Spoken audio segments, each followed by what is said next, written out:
goodness, neighbors. You are going to want to lock your doors, turn off the lights, and sit down for this one because what I'm about to tell you is going to make the hair on the back of your neck stand up. You know those pictures that were never meant to see the light of day? The kind that live in locked phones and whispered secrets? Well, one of them just blew up the royal world late last night. And when I say blew up, I mean it incinerated the last shred of peace the palace had. Without warning, boom, it dropped.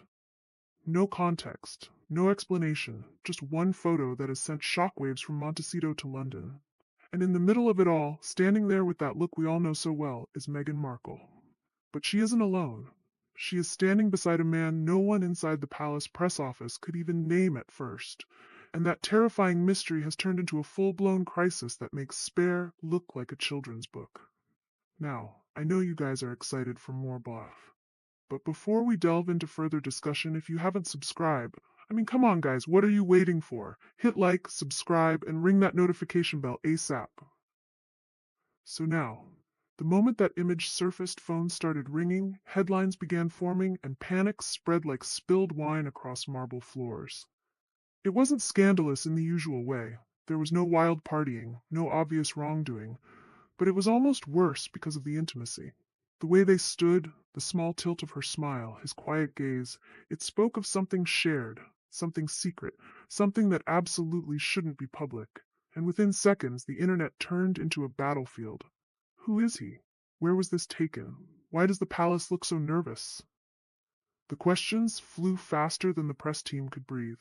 And behind those old stone walls, whispers turned into sleepless phone calls, because that picture, that single frame, was not supposed to exist. It was a ghost from a past that was supposed to be buried.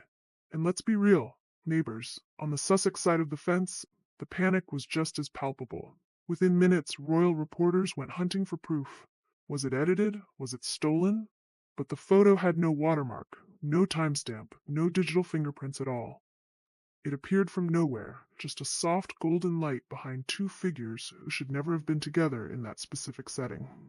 And for the first time in years, Buckingham Palace didn't issue its classic no comment. Oh no, this time their silence meant alarm. Phones inside the palace lit up like fire alarms. Senior aides called lawyers. One even used a phrase rarely spoken within those walls. This requires immediate assessment. That is royal code for something dangerous has happened. Imagine the scene. If the picture is real, someone close to Meghan just broke a sacred level of trust. And if it's fake, then someone is willing to start a royal war to destroy her image and the palace's control over its story. Either way, it was a bomb. Late-night whisperers became frantic, strategizing. Some believed it was an inside betrayal, others thought it was a calculated attack. But one thing everyone agreed on. This was no accident. Something about that picture didn't add up. And honestly, looking at it, it gives you that sinking feeling, doesn't it? The kind you get when you realize the drama isn't just for show anymore. It's getting dark. And the question on everyone's lips was, who is he? Because if the answer was what people feared, this wasn't just gossip. This was chaos waiting to explode. Before sunrise, while the rest of the world obsessed over pixels and angles, palace analysts were already tearing the photo apart like detectives in a spy movie. And guess what? Their forensic specialist found something strange. A compression mark. The kind that appears when an image has been resent through multiple devices, meaning it came from inside, not outside. Someone close, someone trusted. That realization froze the room. Everyone had assumed paparazzi, maybe an angry ex-staffer, maybe a rogue Hollywood insider. But no, the digital trail pointed somewhere far more disturbing, to an encrypted account tied to someone from Meghan's own early media team. A former consultant who'd vanished months ago, but still had personal archives that should have been deleted. Suddenly, the issue wasn't privacy. It was motive. Why this photo? Why now? The palace split into factions. Some thought it was clumsy timing, an accidental leak. Others saw a strategy perfectly planned. And deep down, a darker question began to pulse. Was this meant to break Meghan or the monarchy itself? That's when the investigation took a chilling turn. The palace's legal team discovered that the photo's location wasn't just any street or cafe. It was a restricted coastal property, a secret royal briefing site that few people even know exists. And Meghan? She was never supposed to be there. If the picture was real, then the man beside her wasn't random. He had clearance. He was part of something. When they checked security logs from that day, one entry was gone, completely erased. Not edited, not hidden, just missing. Which is impossible. Royal systems don't just glitch. Every entry is double saved and mirrored, so when one disappears, there's only one explanation. Someone powerful made it vanish on purpose. Within hours, palace lawyers started whispering phrases that send shivers down spines: falsification of official records, classified breach, challengeable incident inside the palace. That means one thing: legal escalation. Quiet meetings, no smiles, no denial, just strategy. But beneath the calm, everyone was terrified because the mystery man was about to be identified. The name finally surfaced through a cross-check of access lists.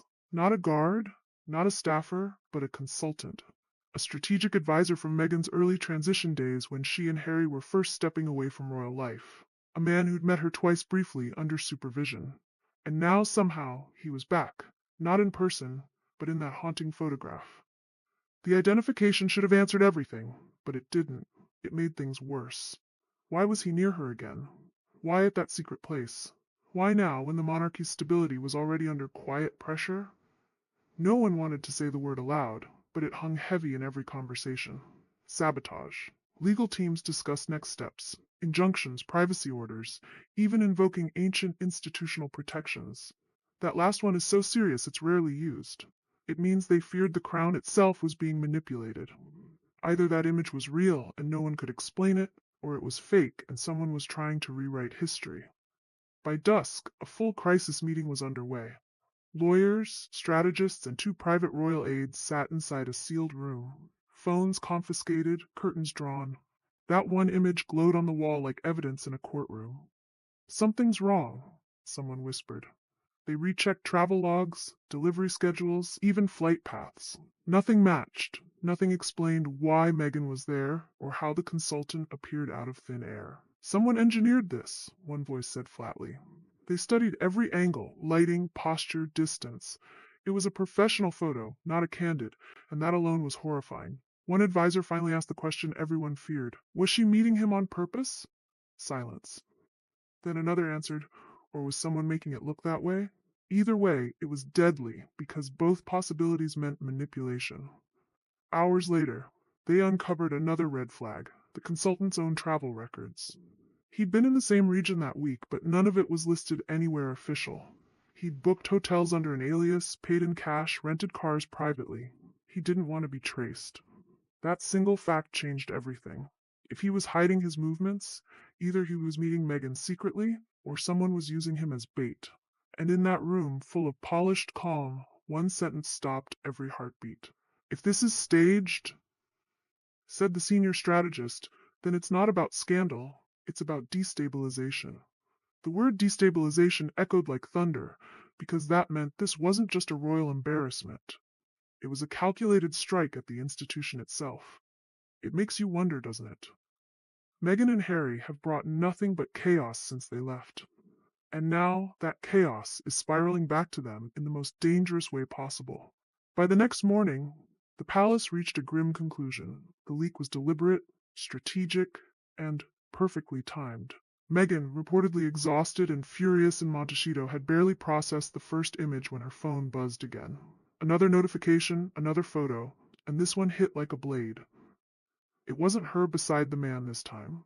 It was him alone, standing near a private residence tied to her earliest transition meetings. The timestamp matched a date Meghan had publicly described as one of her lowest, most isolated days. Now the internet was being handed proof that she hadn't been alone at all. Her team exploded. Phones rang. Lawyers demanded explanations. PR experts panicked. "Is this real?" someone shouted. Meghan didn't answer, because it wasn't just about real or fake anymore. It was about implication, and implication spreads faster than truth. The photo looked cropped, carefully framed to suggest secrecy. Every online commentator became a detective, analyzing shadows, reflections, and streetlights as if decoding a spy message. The result? A digital storm. Meghan's silence was branded guilt, her words manipulation. She reportedly whispered to her team, "They're targeting me." then softer. Who gains from this? That's when the truth began to dawn. 2 leaks, timed perfectly. This wasn't chaos. It was a campaign. Harry saw the second image while on a call. He froze. The silence that followed wasn't anger, it was dread.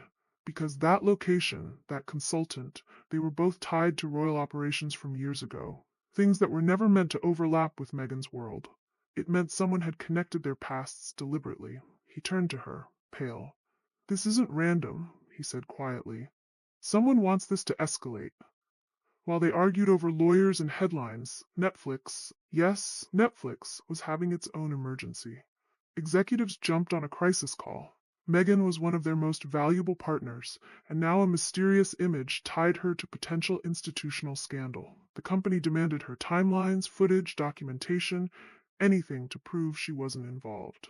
Meghan insisted she hadn't seen that consultant in years. But when Netflix analysts found that the leaked photo didn't come from her documentary archives, the panic deepened. If it didn't come from her and not from Netflix, then who leaked it?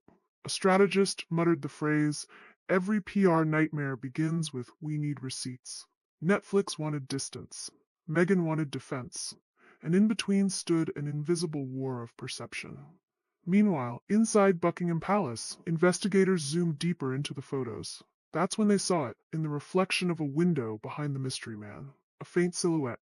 Someone holding a camera. Not casually, deliberately waiting. And the camera? It wasn't ordinary. It was a rare, discontinued model, one of only 12 ever issued to palace contractors years ago. 11 were accounted for. One had been reported lost. Now it wasn't lost. It was there, reflected in that window. Panic turned to realization. This wasn't an accident. It was staged. An orchestrated setup involving royal equipment, secret locations, and a consultant with strange political ties.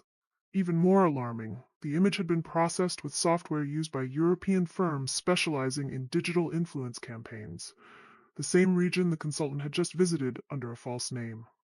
The palace froze. This wasn't gossip anymore. It was warfare by image. Within hours, the consultant's name leaked online, confirmed by documents no one should have. Hashtags exploded, and international headlines turned feral. Commonwealth nations began whispering about manipulation, destabilization, and hidden agendas. In the US, talk shows spun theories about Meghan being used as a pawn. In the UK, headlines split between betrayal and setup. By dawn, governments were quietly exchanging encrypted messages. One foreign minister even requested a briefing, not an update, a briefing. A sign this had moved beyond royal scandal into diplomatic tension. And you have to look at the contrast here, neighbors. Look at Prince William and Princess Catherine. While this murky, shadowy nonsense is swirling around Montecito, what are they doing? They are out there doing the work.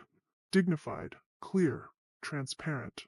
You don't see secret photos of Catherine meeting mysterious consultants in restricted zones, do you? No, because she respects the institution. She respects the safety protocols. She understands that being a royal isn't about playing spy games or engaging in whatever this mess is. It just proves, once again, that when you invite chaos into your life, chaos eventually takes over. Meghan wanted the spotlight. Well, she got it. But this isn't the spotlight she ordered. And then the courtroom day came. The hearing everyone had been waiting for, related to a separate privacy matter, but now overshadowed by this new scandal. Meghan, pale but composed, walked in beside Harry. Cameras flashed like lightning. Inside, silence hung like fog. Lawyers lined their papers, both sides ready to rewrite the truth. The palace carried a sealed folder. Everyone noticed, because sealed folders mean one thing, new evidence. But before the session could begin, phones buzzed again. Another leak. This time a video, the same consultant, another restricted location. The timing was surgical. It dropped just minutes before the hearing began. Reporters ran out, lawyers froze. Meghan leaned toward Harry and whispered something no one else heard. His eyes closed, not in defeat, but realization. This wasn't over. Not today. Not until they found whoever orchestrated every shadow, every frame, every whisper. I want to know what you guys think. Is this a setup? Is Meghan the victim of a massive campaign? Or is this the skeletons in her closet finally dancing their way out? And seriously, how does a lost palace camera end up in a secret photo shoot with the Duchess? You can't make this stuff up. Drop your theories in the comments below because I honestly think we are just scratching the surface of the biggest royal mystery of the decade. Let's get into it. Until next time, keep your eyes open, neighbors. Ta-ta, and bye for now.